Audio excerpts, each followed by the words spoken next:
2024, June 19, Wednesday, striking a balance. Policymakers must weigh side effects of revising property inheritance taxes. The Yoon Suk-yeol administration is now seeking to revise laws on property and inheritance taxes as part of efforts to lessen the tax burden on the public and companies, a policy direction that will meet the demands of many taxpayers, but there are concerns as to whether these policies are really needed given measures already taken. Song Tae-yoon, Director of National Policy at the Presidential Office, appeared on a TV program on Sunday, where he stressed there was a need to overhaul or abolish the controversial comprehensive real estate holding tax and to lower the maximum rate for the inheritance tax to around 30%, down from the current 50%. Song said the government is considering whether to exempt comprehensive real estate holding tax from all, but the owners of a single home of very high value or multiple homes whose combined value is deemed exceptionally high. Since the average inheritance tax rate of the Organization for Economic Cooperation and Development countries is estimated at about 26%. The government holds the view that the reduction to around 30% is needed, Song said. It marked the first time that a government official has offered a specific number for the possible inheritance tax rate cut.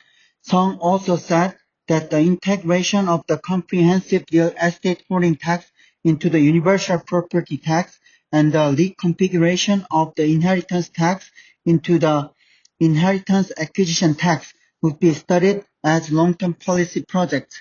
The current estate tax system is based on the total amount of assets left by the deceased, while the inheritance acquisition tax reflects the value of the property inherited by each inheritor, a method that reduces the tax burden.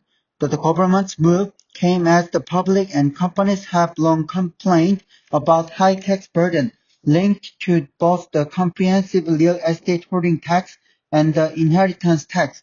The comprehensive real estate holding tax, introduced in 2005, has been a political hot-button issue.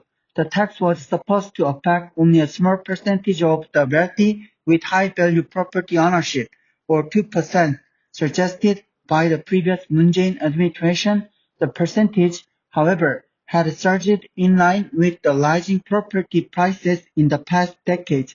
The number of those who had to pay comprehensive real estate holding tax was 426,000 in 2018, but it rose steadily to reach 12.8 million in 2022, and the figure plunged back to 480,000 in 2023. As the Yoon administration softened the related property tax system and the official assessment prices of houses slumped, experts say that this drastic change in the number of those who have to pay the additional punitive tax on top of regular property tax illustrates the underlying problem linked to arbitrary or outdated standards for the target taxpayers. In recent